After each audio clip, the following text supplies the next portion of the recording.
energi besar. Racun jari jurang kabut. Kang Jian sangat mengenal racun tersebut, racun yang sudah membuat istrinya meninggal. Racun jari jurang kabut sangat berbahaya jika mengenai dada, namun jika mengenai yang lain masih bisa dihilangkan dengan energi. Kang Jian mengalirkan energi ke tangan yang terkena racun, sedangkan Piu masih berusaha mengobati luka dalamnya. Kang Jian belum berhasil menghilangkan racun sepenuhnya, namun mulai maju. Dia tidak akan membiarkan Piu memulihkan diri.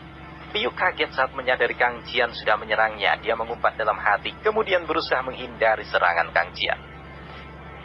Kang Jian berusaha menyerang Piu dengan berbagai pukulan. Beberapa kali Piu terkena pukulan, namun Piu juga sempat mengeluarkan senjata dan ilmu-ilmu racun lainnya. Teknik petir, tendangan sabaran halilintar. Kang Jian ingin menendang perut Piu. Ketika hampir mengenai perut, sebuah tongkat menahan tendangan tersebut dan mendorongnya dengan kuat, membuat Kang Jian mundur beberapa langkah.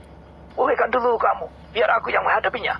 Piu bernapas lega. Serangan Kang Jian memang sangat cepat. Piu sudah hampir tidak bisa menghindarinya. Terima kasih Ketua Silin. Teknik neraka, tabak Raja Api. Piu segera ingin pergi, namun sebuah pukulan telak mengenai pinggangnya. Dia terjatuh dan memuntahkan banyak darah. Dia menoleh dan melihat Wan Chunying yang sudah berada di sampingnya. Saudara Piu, seru Silin. Silin melompat dan memegangi Piu yang sedang berusaha menahan sakit. Terlihat pinggang Piu seperti terbakar dan melepuh. Kalian sudah berani menyerang sekte, dan sekarang ingin menghindar. Jangan mimpi itu akan terjadi. Wan Chunying terlihat sangat geram. Silin mengerutkan dahi. Silin berpikir seharusnya Wan Chunying berhadapan dengan pendekar lain. Dia mulai melihat ke seluruh arena pertempuran. Silin kaget ketika menemukan Biksu Saoseng ternyata juga ada di sana. Kenapa? Apa kalian pikir kalian akan berhasil menghancurkan sekte kami dengan 20 jagoan yang kalian bawa? Coba kamu lihat, pasukanmu di luar sudah hampir musnah. Wan Chunying berbicara dengan menunjuk ke arah luar. Silin kini melihat ke arah yang ditunjukkan oleh Wan Chunying. Dia menelan ludah ketika melihat orang-orang yang ia bawa tinggal sedikit. Terlihat Yun, Ming Mei, dan beberapa 6 jagoan tingkat alam puncak 3 membantai orang-orangnya. Silin juga melihat Wang Heng yang sedang berhadapan dengan Xiao. Silin sangat kesal terhadap anggota darah iblis. Mereka telah memberikan informasi yang salah.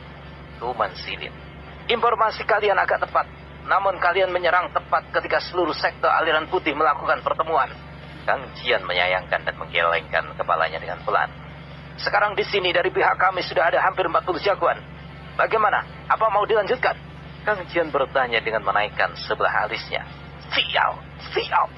Silin mengumpan geram. Silin lalu bangkit dan berseru dengan keras. Semua sekte aliansi, segera mundur. Suara Silin terdengar ke seluruh arena pertempuran. Semua segera berhenti dan bergerak mundur. Saat mereka mulai melangkah mundur, tiba-tiba langit menjadi gelap. Bumi bergetar dan terdengar suara gemuruh petir. Silin merasakan ada energi yang amat besar dari dalam sekte. Dia mengangkat Piu dan bergerak mundur.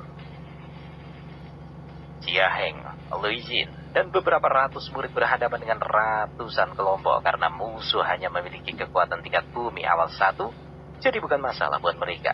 Ketika seluruh musuh yang mereka hadapi hampir ditaklukkan, Wei Heng tiba-tiba muncul dan segera menyerang Ji Heng dan Li Yun. Jia Heng maupun Li Wei jelas bukan tandingan dari Wei Han. Mereka mengalami beberapa luka dalam yang lumayan parah. Kalian bukanlah tandinganku. Panggil jagoan yang pantas untuk melawanku. Wei Heng berseru dengan lantang. Aku akan menghadapimu. Xiao muncul di depan Ji Heng dan Li Wei yang terluka parah. Kalian mundurlah dan pulihkan luka-luka kalian. Jian Heng dan Li Wei bangkit dan memberi hormat lalu pergi untuk memulihkan diri. Xiao, ketua sekte Gunung Es, kenapa kamu ada di sini? Wei Heng bertanya dengan nada tidak percaya. Kalau kalian saja bisa berada di sini, tentu aku juga bisa berada di sini. Jawab Xiao dengan mengejek. Kenapa? Bukankah kamu tadi yang meminta untuk memanggil lawan yang pantas denganmu? Kenapa sekarang kamu malah menjadi ragu?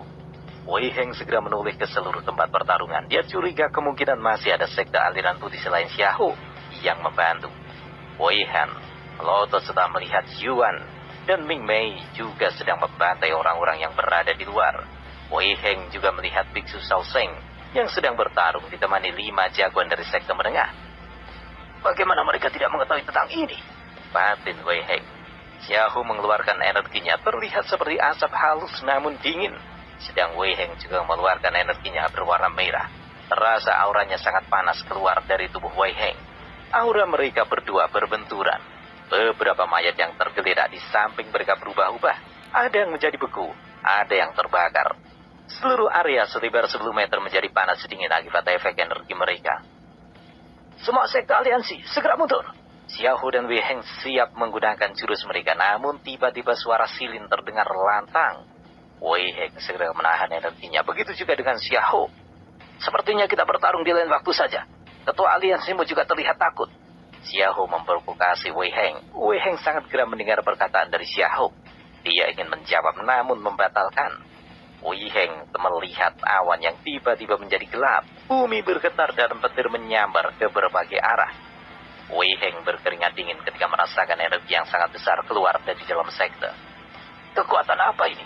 Wei Heng menelan ludah. Dia merasa lebih baik pergi daripada berurusan dengan pemilik energi ini. Seluruh orang yang bertarung juga ikut menelan ludah, baik lawan maupun kawan. Mereka bisa merasakan energi yang sangat besar. Xiaohu, Kang Jian, Wang Chunying, dan juga Biksu Shaosheng segera pergi secepat mungkin ke dalam. Mereka khawatir akan keadaan anak-anak yang berada di dalam. Terlebih lagi Xiaohu dan Kang Jian. Xiaohu mengkhawatirkan Xiaolin, sedangkan Kang Jian mengkhawatirkan Hao Jian. Ketua Jian, sepertinya telah terjadi sesuatu di dalam. Kita harus cepat. Dalam perjalanan mereka bertemu dengan Jian Heng dan Liu Jin. Liu Jin terlihat mengkhawatirkan Liu Wei, sedangkan Jian Heng mengkhawatirkan Liu Wei dan Qiu Rui. Saat mereka semua tiba, mereka semua kaget bukan main melihat yang terjadi di hadapan mereka. Xiaohu segera menghubungi Xiaolin, begitu juga Liu Yan. Langsung menarik Liu Wei.